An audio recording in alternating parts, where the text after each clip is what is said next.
Bienvenue à la grande édition de Rwanda TV. Tout de suite, les grands titres. L'utilisation de la technologie et des équipements modernes dans l'extraction du minerai de Wolfram au site minier de Nyakabingo, en district de Lulindo, a permis au Rwanda de se classer 6e au monde.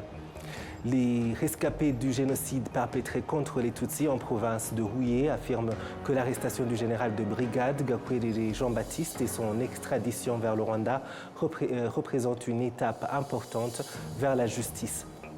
Et à l'étranger, les États-Unis suspendent l'aide militaire à l'Ukraine, selon les dires d'un responsable de la Maison-Blanche.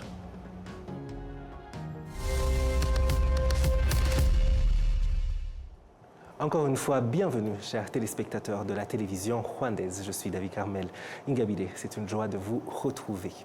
Je vous le disais en titre, l'utilisation de la technologie et des équipements modernes dans l'extraction du minerai de Wolfram au site minier de Nyakabingo, en district de Lulindo, a permis au Rwanda de se classer 6e au niveau mondial parmi les pays exportateurs de ce type de minerai qui est principalement utilisé dans la production du métal le plus résistant. Kassim Youssouf nous en dit plus. En 1930, des pierres précieuses de Wolfram ont été découvertes dans les hauteurs de Chorongi. Le directeur général de la mine de Nyakabingo, Uwiringiyimana Justin Donissi, un aperçu de l'histoire de l'exploitation du Wolfram dans cette région. En raison des glissements de terrain causés par la nature des collines dans cette région, les personnes qui étaient là, notamment pendant la période coloniale, ont vu des filons de Wolfram.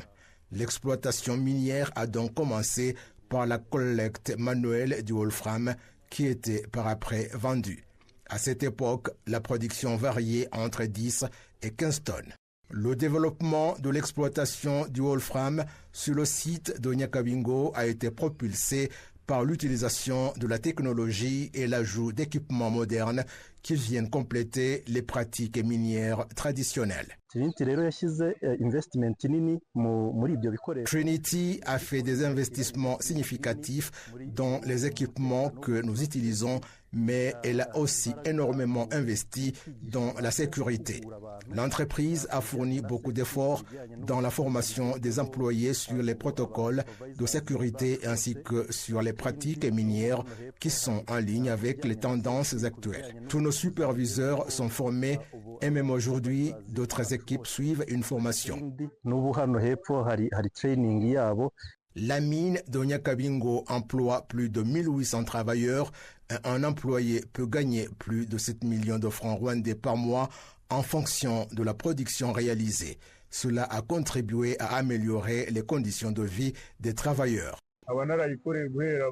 Je travaille dans ce secteur minier depuis 2021 et je peux dire que cela est pour moi très bénéfique. Ma vie s'est considérablement améliorée. Après seulement 1 an, je me suis marié et j'ai maintenant un enfant. Je possède également ma propre maison et des terres supplémentaires qui génèrent des revenus. Comme vous le savez, posséder des terres de nos jours est un bien précieux. Dans cette opération minière, des locomotives sont utilisées pour extraire le sable des galeries et le transporter aux travailleurs qui commencent par le laver à l'eau. Par après, les matériaux précieux sont envoyés au laboratoire pour des tests de qualité.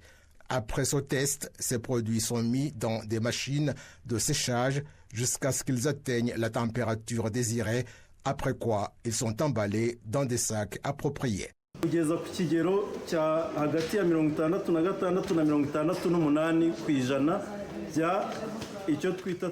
Entre 66% et 68% de ce que nous produisons est appelé oxyde de tungstène. En moyenne, nous produisons environ 4 tonnes par jour avec une production quotidienne variant de 3,5 à 5 tonnes.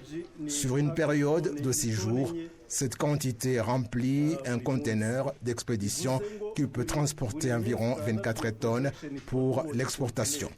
À moins qu'il n'y ait des problèmes logistiques, nous remplissons systématiquement un conteneur chaque semaine. À ce jour, ces pierres ont un potentiel d'exportation vers le marché international. Nous utilisons également des étiquettes qui permettent de scanner avec un téléphone et de tracer l'origine des pierres depuis l'emplacement spécifique jusqu'à chaque tunnel où elles ont été extraites. Actuellement, la mine de Nyakabingo est la première mine en Afrique à extraire du minerai de wolfram.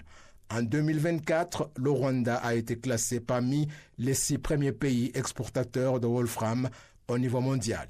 Sur les 1200 tonnes exportées l'année dernière, 1107 tonnes ont été extraites exclusivement des mines de Nyakabingo. À ce jour, les réserves de wolfram de la mine de Nyakabingo devrait durer encore environ 40 ans. Vous suivez la grande édition sur Rwanda TV, toujours sur le même sujet, les rescapés, plutôt des opérateurs dans le secteur minier au Rwanda indiquent que les efforts et la ligne directrice mise en place dans ce secteur au cours des 30 dernières années l'ont propulsé en avant de manière à devenir un pilier important de l'économie nationale et une source de revenus pour eux. Kassim Youssouf, encore une fois. Nyirahabimana Colette du secteur de Rurian district de Gakenge indique qu'elle opère dans le secteur minier depuis maintenant 26 ans, alors que certaines personnes croyaient que ce secteur était l'apanage des étrangers, une fausse attitude comme elle le précise.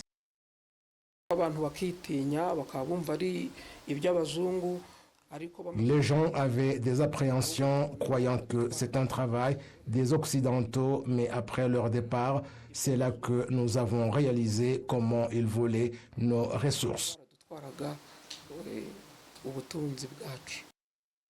L'extraction minière au Rwanda est opérationnelle depuis plus de 90 ans et l'association des opérateurs miniers admet qu'elle a changé de forme et a progressé après le génocide perpétré contre les Tutsis lorsque le gouvernement a fixé les directives de sensibilisation des acteurs du secteur privé rwandais à y investir.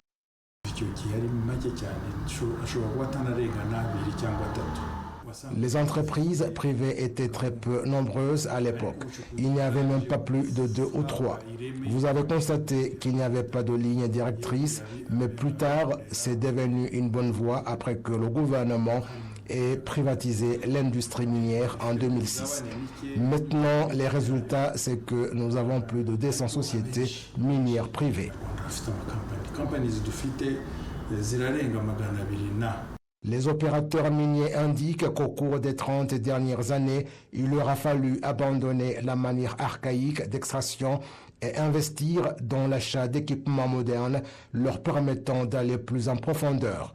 La direction du site minier de Rutongo, en district de Rulindo, indique que c'est l'extraction minière moderne qui leur a permis de doubler leur volume d'extraction. Nous extrayons maintenant environ 80 tonnes par mois, ce qui donne environ 1000 par an. Tout cela par rapport aux tonnes qu'on extrayait ici, on trouve grâce aux gros investissements réalisés dans ce secteur. En plus de l'extraction moderne, la plupart des sites miniers se servent de la technologie afin de séparer les pierres précieuses et le sable. La mine de Rutongo a notamment la capacité d'extraire du sable 65% de cassitérite, alors qu'avant, ils extrayaient seulement 40%. La grande quantité d'or extrait au Rwanda provient des montagnes des districts de Gicumbi et Burera. Avant 2018, son extraction était désordonnée, mais depuis que la société Ngari Mining a obtenu l'autorisation exclusive d'extraction, elle a regroupé les habitants riverains des sites miniers en 2 coopératives et leur a appris la méthode moderne d'extraction en vue d'accroître la production. Le représentant d'Ongari Mining à Miové indique qu'environ 70 tunnels souterrains qu'ils ont réalisés montrent qu'on y trouve une quantité importante d'or, raison pour laquelle ils ont en début de cette année installé une usine pouvant extraire du sable 85% d'or. Nous avons dès lors ici à Miyove, donc maintenant, là où nous obtenions 2 grammes par tonne de terre, nous obtenons 5 grammes grâce à cette usine. Il y a au cours des 30 dernières années ceux qui ont commencé en tant qu'employés ordinaires dans l'extraction minière qui maintenant sont heureux parce qu'ils contribuent à la création d'emplois.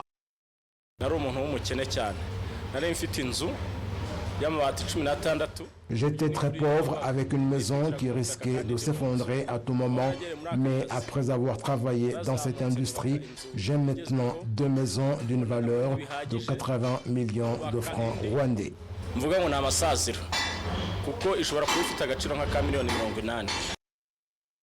Ils sont actuellement environ 70 000 personnes qui opèrent dans l'extraction minière, dont des jeunes qualifiés. J'ai réussi à m'acheter un terrain en tant que jeune fille et puis je suis toujours chez mes parents et j'ai pu transformer leur train de vie et c'est pourquoi j'encourage d'autres filles à rejoindre ce domaine qui peut changer leur vie si elles l'apprécient vraiment. Mon objectif maintenant est d'être propriétaire d'un site minier et d'être une femme PDG. En plus de contribuer à la création d'emplois en 2017, le secteur minier a permis des rentrées de fonds à hauteur de 373 millions de dollars américains et en 2023, 1 milliard et environ 104 millions de dollars.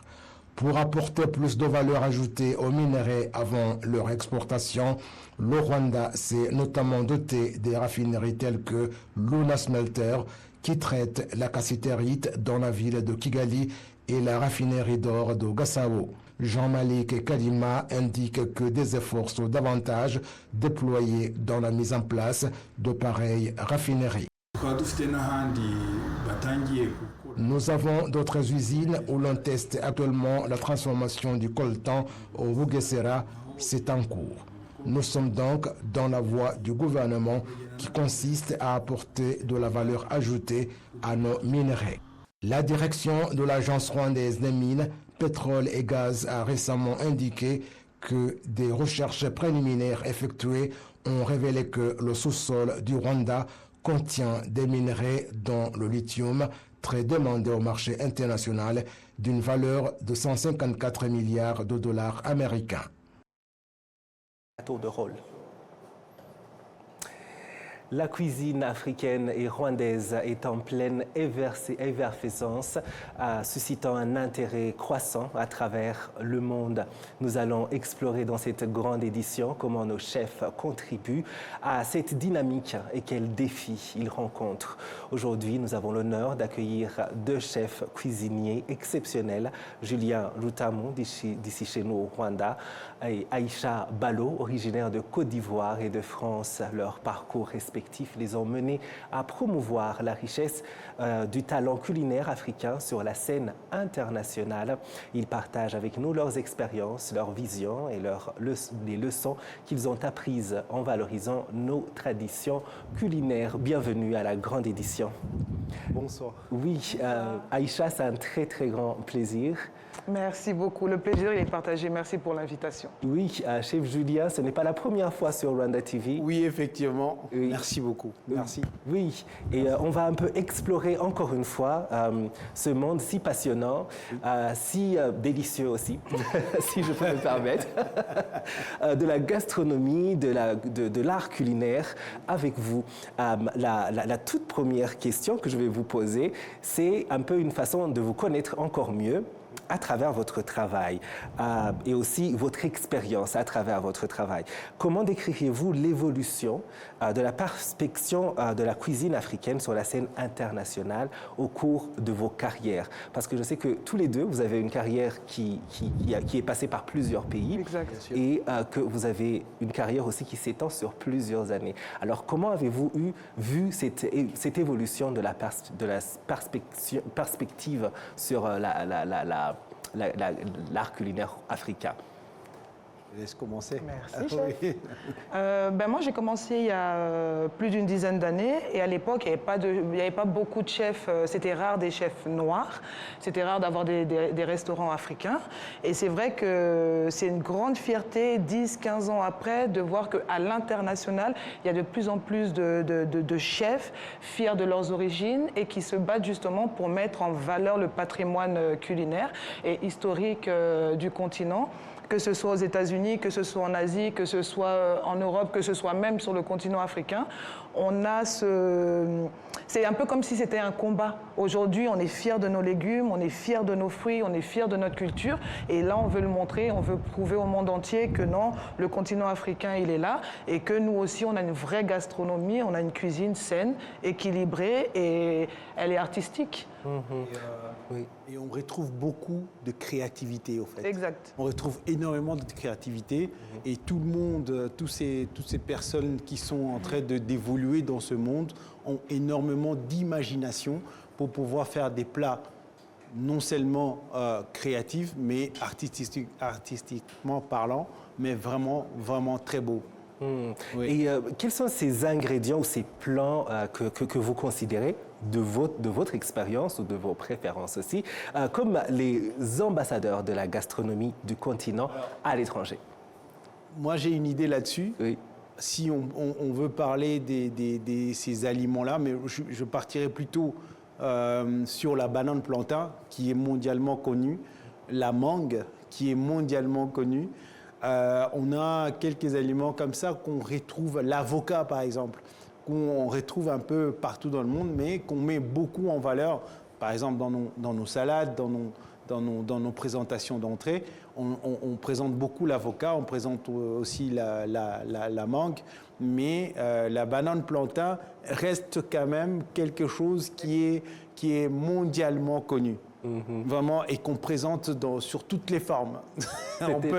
On peut le présenter sur toutes les formes. C'est tellement vrai, ça met aussi l'eau à la bouche parce que voilà, on sait à quel point ces deux précisément que tu as cités sont si... Mais par contre, oui. Désolée, je me Oui, permettrais quand même de rajouter qu'à l'international, les ingrédients africains sont de plus en plus vus comme des super aliments. Oui. Vous avez le fonio, vous avez la tchéké, vous avez le mil. Et c'est vrai que c'est considéré comme des ingrédients qui sont excellents pour la santé, contrairement à ce qu'on pensait avant. Vous avez le gombo qui est excellent autant pour les cheveux, pour la peau que pour l'alimentation. Et c'est vrai que c'est vraiment un plaisir de voir que le monde entier est tourné sur nos ingrédients, qui restent encore bio, contrairement à beaucoup d'autres pays. C'est vrai. Voilà. Et justement, sur ce point, comment est-ce que la cuisine africaine et aussi rwandaise peut contribuer à promouvoir une alimentation saine et durable? Parce qu'on parlait au-delà que ce soit succulent, que ce soit délicieux, il y a aussi le côté super aliment, le côté intéressant et important pour la santé. Comment est-ce que, justement, cette cuisine africaine peut contribuer? Alors, oui. Pardon si je ne te coupe pas. Oui. La cuisine africaine, la cuisine rwandaise, le Rwanda fait partie déjà de l'Afrique. Sur notre continent, oui. Le Rwanda fait partie de cette Afrique merveilleuse, mais on a aussi nos produits propres au Rwanda qu'on met en valeur tous les jours. Parce que c'est bio, c'est bon, c'est produit ici au pays. Et c'est ce que nous trouvons assez extraordinaire parce que on peut avoir des bons produits que nous pouvons avoir la liberté de transformer finalement. Artistiquement parlant, on peut transformer, on peut faire quelque chose de sain, de bon et aussi de présentable. Voilà. Oui. Moi, je rajouterais juste que je pense qu'on est quand même une génération où on est fiers de ce qu'on est. On est fiers de l'histoire de notre continent. On est fiers de notre continent. Et on est une génération qui voyage beaucoup. Et quand on voyage avec notre culture, on voyage avec notre histoire et on revendique tout en douceur, en finesse, notre culture.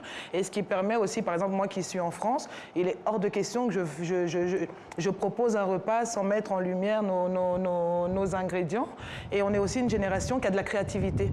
Ça veut dire que là, ce qu'on veut, nous, c'est manger bien, manger sainement et prouver aux gens que la cuisine africaine, c'est pas, je demande pardon à nos mamans, mais c'est pas comme à l'époque de nos mamans où c'était gras, c'était copieux, très bon, Moi, j'adore ça.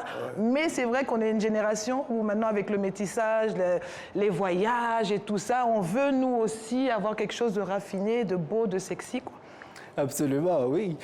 Ça se comprend très bien. On a envie d'avoir ce bon équilibre entre le côté, que ce soit des délices, vraiment un bon moment de déguster, mais aussi que ce soit bon pour la santé. Oui. Alors, en parlant de cet équilibre, il y a quelque chose que vous faites si bien tous les deux, c'est le fait que vous arrivez à concilier le côté artistique, le côté artisanal aussi dans votre travail en tant que chef cuisinier et créatif aussi, mais aussi avec un côté entrepreneurial. Oui. Parce qu'au-delà d'être des chefs cuisiniers, c'est au-delà de la cuisine que votre travail s'étend. Oui. Comment arrivez-vous à faire cette conciliation, Aïcha? Moi, j'ai démarré directement en tant qu'entrepreneur. Donc, j'ai monté ma petite structure de traiteur. Et au fur et à mesure du temps, c'est vrai que j'ai plus développé cette envie et cette passion de pouvoir justement partager avec mes collègues, partager avec la nouvelle génération et leur donner justement l'envie de pousser leur créativité. Je suis venue d'ailleurs ici pour l'ouverture d'un restaurant, si je peux me permettre, le Yukun Kun, qui a été ouvert il y a pas si longtemps. Et justement, c'était pousser cette jeunesse à aller au-delà et à sortir de leur sentier battu. Pour moi, être cuisinier, c'est être un artiste. C'est vraiment pousser sa créativité, aller au-delà et réussir à surprendre ses convives, que ce soit à la maison ou que ce soit au restaurant.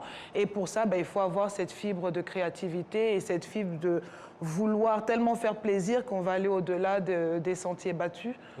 Mais pour moi, c'est naturel. Un chef, c'est un artiste. Un chef, c'est un généreux. Exact. C'est quelque chose. C'est un généreux. C'est un généreux aussi. Et c'est une chaîne. Oui. C'est une chaîne parce que quand on est chef, on est généreux, on veut donner du bonheur, on veut donner de la joie, de faire plaisir. Et puis, dans ce côté entrepreneurial, mais il y a aussi ce côté-là de se dire, il y a l'amour de ce que vous faites. Quand il y a l'amour de ce que vous faites, il y a aussi l'évolution qui va avec, la persévérance qui va avec, il y a aussi la créativité qui va avec. Tout ça, je pense que c'est le même chemin quand on a juste l'amour de ce que nous faisons. Exact. On peut être peintre, on peut être maçon, mais quand on est aussi dans ce métier, on aime ce qu'on fait et là, on peut monter et en créant des magnifiques choses et des excellentes idées. Chef, t'es poétique, hein? Absolument. Et on n'a vraiment pas besoin d'en dire beaucoup plus parce que c'est un exemple de ce que, en tant que artiste culinaire ou artisanal, je ne sais pas comment le dire, au-delà de... Oui. vous arrivez à être aussi des ambassadeurs de la culture du continent un peu partout dans le monde. Et de nos jeunes, finir avec... De nos jeunes aussi rwandais, oui, qui sont en train d'évoluer dans ce monde dur, je dirais, c'est pas facile. Et qui ont des personnes vers qui tourner leur regard, bien sûr, et savoir vers où aller. Juste rapidement, 30 secondes, Aïcha peut-être, ou Julien, vous choisissez. Aïcha, quelle est la perspective sur l'avenir de la gastronomie du continent au niveau international et aussi à un niveau local? Moi, comme j'ai dit, autant aux jeunes que j'ai coachés récemment, avant l'ouverture de l'établissement, ou même aux chefs de l'établissement, ou même aux autres chefs avec qui j'ai travaillé, mon rêve ultime, et je ne me mets pas en tant que chef, plutôt en tant que formatrice et coach, c'est de voir enfin un restaurant africain étoilé. Voir enfin un Africain du continent avoir une étoile Michelin. Enfin avoir les lumières sur notre cuisine et qu'on puisse enfin mondialement parler de notre cuisine comme étant une gastronomie. Je pense qu'on ne peut pas vraiment tout dire. On peut juste qu'espérer que tout ça se passe et que ça continue à être aussi beau et délicieux. Ça va bien se passer. Merci beaucoup. Merci infiniment d'être passé. Merci infiniment. C'est une conversation qu'on aura le plaisir de continuer, bien sûr. Espère. Oui, merci donc à chef Aïcha Ballo et chef Julien Lutamou pour ces échanges passionnants et inspirants. La gastronomie africaine et rwandaise a un avenir brillant et vous en êtes des ambassadeurs exceptionnels. La grande édition continue sur Rwanda TV. Je vous l'ai dit en titre, les rescapés du génocide perpétré contre les Tutsis en province de Huye affirment que l'arrestation du général de brigade Gakwerere Jean-Baptiste et son extradition vers le Rwanda représentent une étape importante vers la justice, car Gakwerere est l'une des personnes ayant joué un rôle majeur dans le génocide commis contre les Tutsis dans l'ancienne préfecture de Butare, où il est également accusé d'avoir participé à l'assassinat de la reine Rosalie Gichanda. Le général de brigade Gakwerere Jean-Baptiste est né et a grandi dans ce qui fut la cellule de Nyakirambi, ancienne commune de Chorongi de la préfecture de Kigalingari, avant de rejoindre l'armée de l'ex-phare. Certains habitants qui le connaissaient bien disent qu'ils l'ont vu pour la dernière fois avant qu'il n'intègre l'ex-phare. Je l'ai connu quand il était étudiant.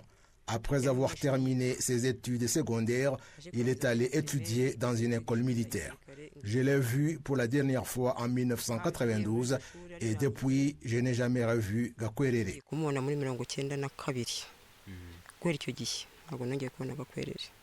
Dans l'ancienne préfecture de Butare, Gakwerere était également connu.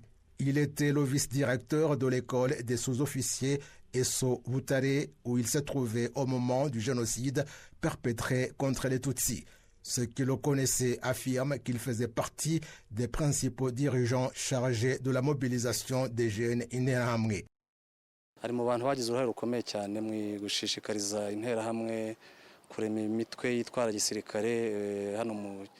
Il a joué un rôle important dans la mobilisation de la milice Interahamwe dans l'ancienne commune d'Ongoma, notamment parce que l'école militaire était située dans cette commune. En raison de sa position, il avait une grande influence car il était responsable de la plupart des barrages routiers. Il avait également un rôle clé à l'ESSO et une connaissance approfondie du génocide.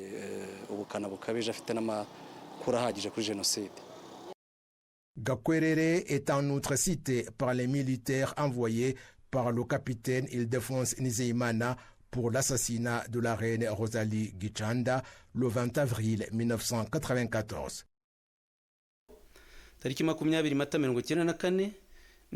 Le 20 avril 1994, la reine Rosalie Gichanda a été tuée sous le commandement du capitaine Ildefonse Nizeyimana qui était stationné à l'école des sous-officiers Esso.